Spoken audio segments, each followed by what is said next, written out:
शंख चक्र गदा पद्म धारी,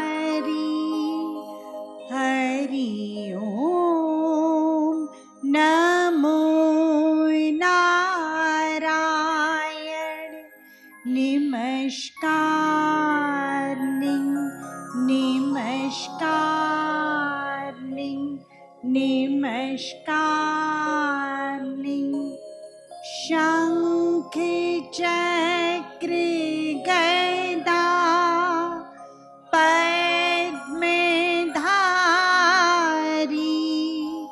हरि ओम नमो नारायण। नमस्कार नमस्कार नमस्कार। शंख चक्र गदा पद्म धारी, हरि ओम नमो नारायण। नमस्कार नमस्कार नमस्कार। मीरा समभाव समदृष्टि की पढ़ाई व गुढ़ाई करने के पीछे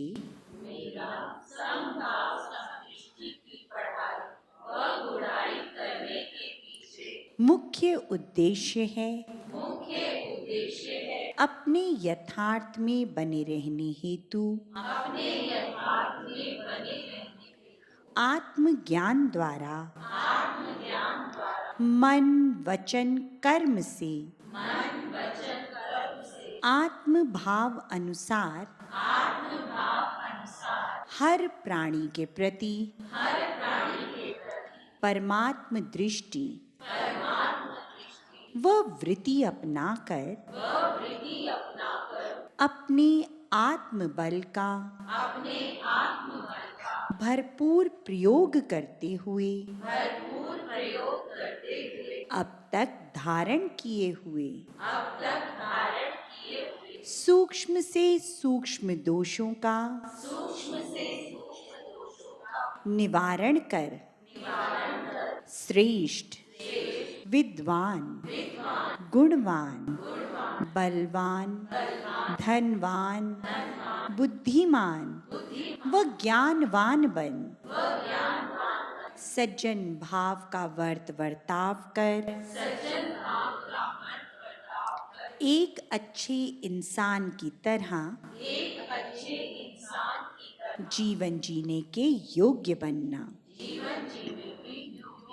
मैं जानता हूँ कि यही युक्ति ही मेरे हृदय में शांति रूपा शक्ति द्वारा मुझे सदा हर विकृति व अमंगल से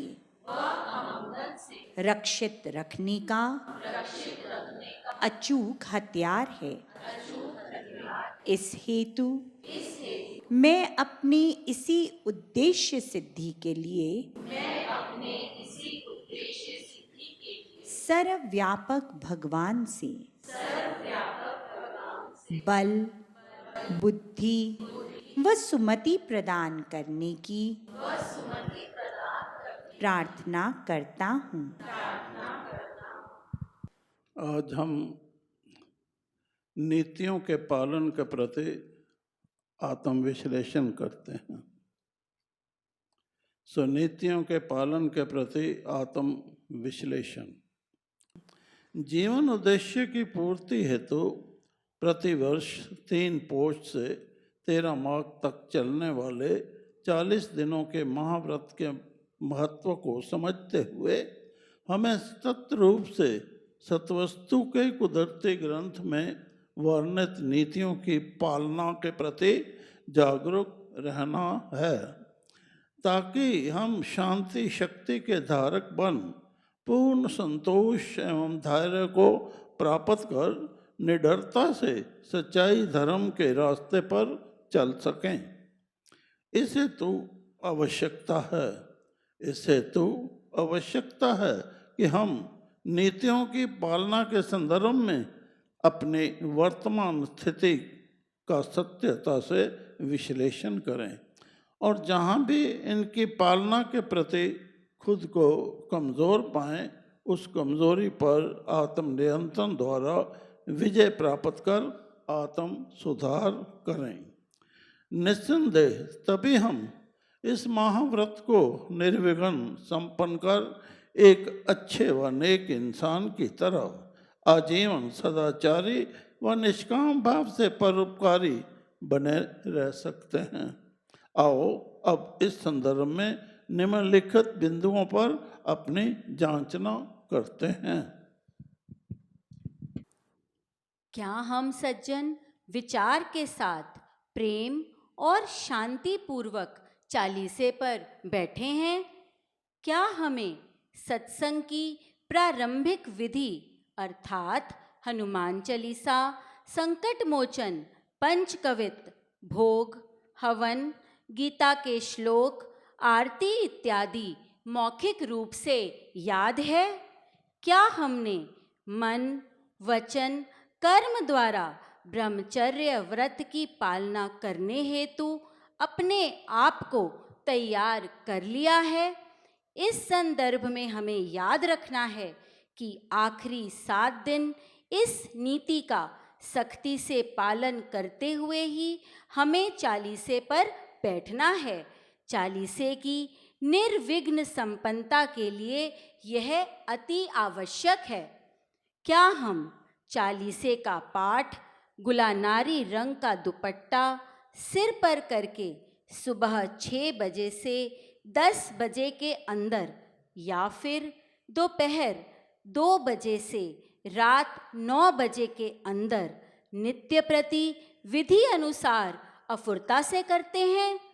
क्या हम अपनी 4 पढ़ाइयाँ यथा नंबर 1 3 वक्त बैठकर पाठ करना, नंबर 2 सारा दिन अक्षर चलाना, नंबर 3 बुधवार वीरवार के बोर्ड पढ़ना, नंबर 4 मंगलवार का हवन, गदे के यज्ञ का हवन, अखंड हवन, चैत्र के यज्ञ का हवन और 1.25 महीने का पाठ 5 से 5:30 बजे तक या 5:30 से 6 बजे तक नियम से करते हैं? कहीं लोभ मोह माया के प्रभाव से हम इसके विपरीत चलन अपनाकर 40 दिनों का महाव्रत खंडित करने की भूल तो नहीं करते? क्या इस महाव्रत के अंतराल में हम शांति शक्ति की प्राप्ति हेतु नियमित रूप से अपने अपने शहरों के सत्संग में सही समय पर जाते हैं? क्या हम पति व पत्नी, पतिव्रत पत्नी व्रत धर्म की मर्यादा पर अटल बने हुए हैं व परस्पर एक दूसरे से पूछकर इस महायज्ञ पर बैठे हैं? कहीं नीतियों की अवहेलना करने के कारण हमने कुरस्ता यानी दुराचारिता का मार्ग तो नहीं अपना लिया और इस प्रकार अपनी यश कीर्ति की हानि तो नहीं कर बैठे? अगर ऐसा है तो अपने अपने परिवार व आने वाली संतानों के सुख के निमित्त समय रहते ही आत्मिक ज्ञान प्राप्त कर अपने मन को वश में रख खुद को संभाल लें, यानी सदाचार का रास्ता अपना लें। क्या हम इस महाव्रत के दौरान किसी बात का रोना झुकना और निंदा आदि तो नहीं करते और सदैव क्रोध, झूठ फरेब, चोरी ठगी, छल कपट, वैर विरोध, ईर्ष्या, द्विद्वेष, लड़ाई झगड़े इत्यादि से बचकर रहते हैं? क्या 40 दिन के महाव्रत के दौरान किसी शोक वाली जगह पर जाकर और रोकर हमने अपना चालीसा खंडित तो नहीं कर लिया? यदि ऐसा कर लिया है तो हमें आखिरी 7 दिन चालीसे पर नहीं बैठना और हुक्म पर खड़े रहना है। गलती से भी कहीं हम पति पत्नी सर्वव्यापक भगवान के सत्य को नजरअंदाज कर क्रोधवश एक दूसरे पर या अपने बच्चों पर हाथ तो नहीं उठाते हैं। हम व हमारे बच्चे स्वार्थ में फंस बिगड़े नहीं, इस हेतु क्या हम खुद पर व उन पर कड़ी निगाह का पहरा रखने में खुद को सक्षम पाते हैं? क्या हमें याद है कि गाना हमारा सिरताज व रख है? क्या आत्मरक्षा हेतु धारण किए हुए इस सिरताज के रख रखाव के नीति नियमों के प्रति हम जागरूक हैं? कहीं नाम लेने व गाना पहनने के पश्चात हम सात्विक आहार के विपरीत जिह्वा रस के वशीभूत हो राजसिक व तामसिक आहार के सेवन में तो नहीं फंस गए, अर्थात मीठ, अंडा, शराब जैसे निषिद्ध आहार का सेवन तो नहीं कर रहे? यदि ऐसा है तो चुपचाप गाना उतारकर सभा में दे दें, इसी में भलाई है। क्या घर का सब कार्य व्यवहार करते हुए भी हमारा अक्षर घड़ी की टक टक की तरह चलता रहता है? अर्थात क्या हम नाम ध्यान में जुड़े रहे भक्ति शक्ति धारण किए रहते हैं? क्या हम ख्याल की अफुरता व ध्यान की स्थिरता हेतु अपना ख्याल ध्यानवल व ध्यान प्रकाशवल रख पाते हैं? क्या हम सत वस्तु के कुदरती ग्रंथ में वर्णित जांचो तोलो तुल खड़ोवों की युक्ति अनुसार कदम कदम पर विचार पकड़ते हुए पल प्रतिपल आत्मनिरीक्षण करते हैं? याद रखो, इस नीति का पालन करने पर ही हम आत्मनियंत्रण द्वारा आत्म सुधार करने की दिशा में अग्रसर हो सकते हैं। क्या हम सज्जन श्री शहंशाह महावीर जी के चरित्र से शिक्षा लेकर श्रेष्ठ, विद्वान, गुणवान, बलवान, धनवान, बुद्धिमान व ज्ञानवान बनने हेतु युक्ति संगत यत्न कर रहे हैं? युक्ति संगत यत्न से तात्पर्य नीति नियमों की पालना द्वारा अंतःकरण की शुद्धता यानी मन, बुद्धि व चित्त वृत्तियों की निर्मलता सुनिश्चित कर हौ मैं के रोग से छुटकारा पाने से है। क्या हम सज्जन श्री शहंशाह महावीर जी की तरह अकर्ता भाव से निष्कामता पूर्वक ईश्वरीय हुक्म की पालना के लिए तत्पर रहते हैं? क्या अंदरूनी व बैरूनी दोनों वृत्तियों में हम सेवक स्वामी, भक्त भगवान व गुरु चेले के भाव से मुक्त रहे? शब्द है गुरु, शरीर नहीं है, व विचार है ईश्वर, अपना आप के सत्य को स्वीकार कर अटलता से व्यवहार में उतार पाते हैं? कहीं भूल से हम मानव धर्म के विपरीत चलन अपनाकर शरीरों और तस्वीरों की पूजा मानता करने व करवाने में व मानव धर्म निर्मित धर्मों के प्रपंचों, आडंबरों व कर्मकांडों में तो नहीं फंस गए? जैसा कि हम सब जानते ही हैं कि शब्द है हमारी पढ़ाई, ग्रंथ है हमारी सफाई। क्या इस नीति को ध्यान में रखते हुए हम नित्य प्रति सत वस्तु का कुदरती ग्रंथ पढ़ समझकर विचार में ला सत्य को अपना पाते हैं? यानी क्या हम बुरे भाव स्वभावों को त्याग कर अपनी सूरत को कंचन यानी खालस सोना करने के प्रति सचेत हैं?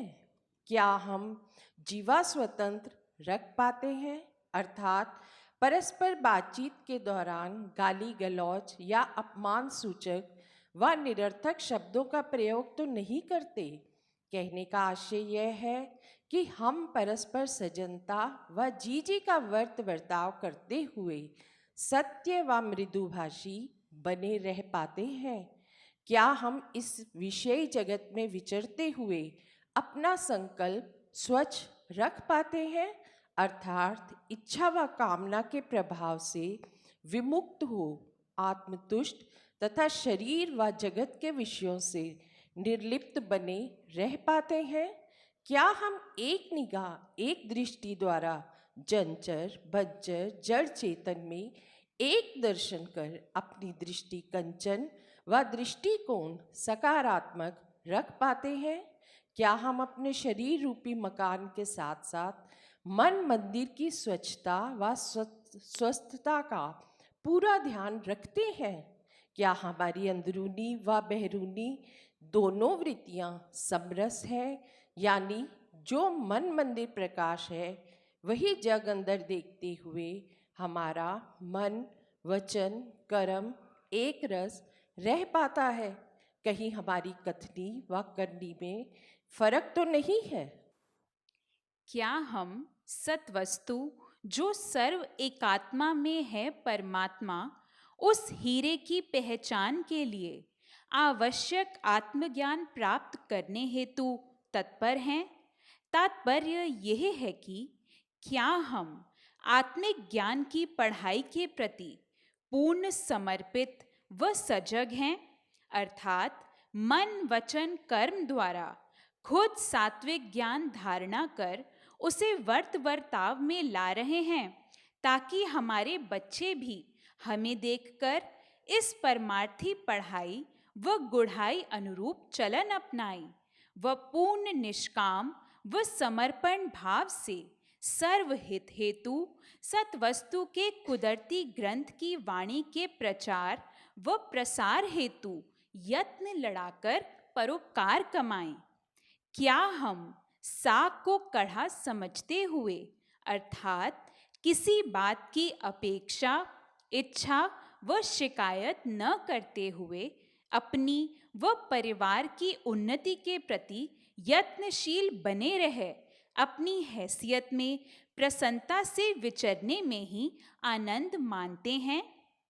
क्या हम विपरीत परिस्थितियों में भी चित्त की सुदृढ़ता व निर्विकार अवस्था सुनिश्चित कर पाते हैं, अर्थात जन्म मरण रोग शोक खुशी गमी मान अपमान व अमीरी गरीबी इत्यादि में धैर्यवान बने रहे समभाव से स्थित रह पाते हैं और सबके साथ समदृष्टि अनुसार सज्जन भाव का वर्ताव कर पाते हैं?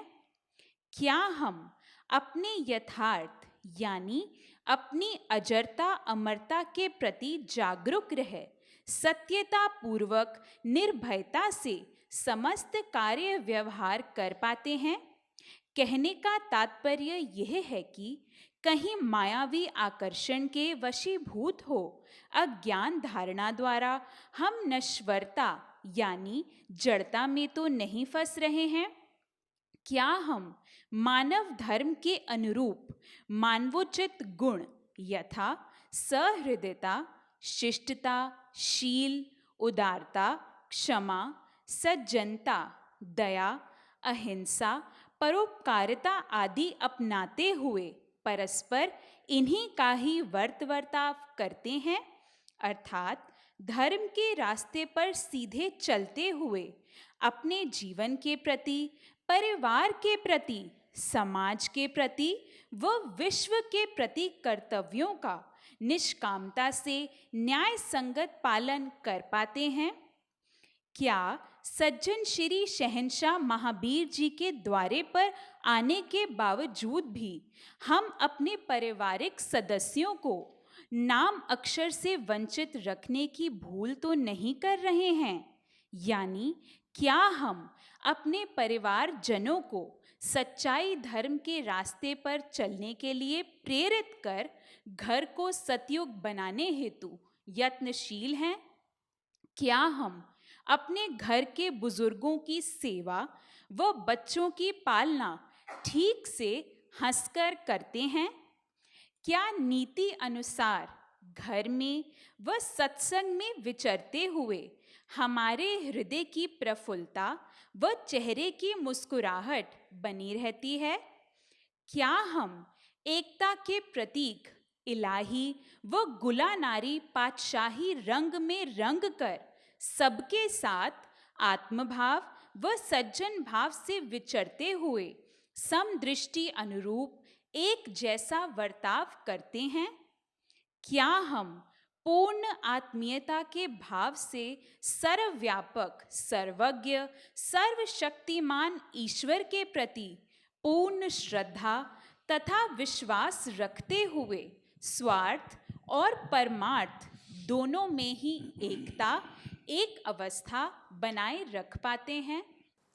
अंततः सजनों, महाव्रत के इन्हीं 40 दिनों के अंतराल में निज व्यक्तित्व के विकास द्वारा उज्ज्वल चरित्र निर्माण एवं अपने उद्धार हेतु हमने सतवस्तु के कुदरती ग्रंथ में वर्णित इन नीतियों की पालना के प्रति आत्मविश्लेषण कर अपना यथार्थ मूल्यांकन कर लिया होगा और ये सत्य जान लिया होगा कि जीवन प्रदायक इन नीतियों की युक्ति संगत पालना ना करने के कारण ही हम सतवस्तु के कुदरती ग्रंथ में वर्णित युवावस्था की सौखी भक्ति अर्थात समभाव समदृष्टि की युक्ति के बारे में पढ़ने, सुनने व समझने के पश्चात भी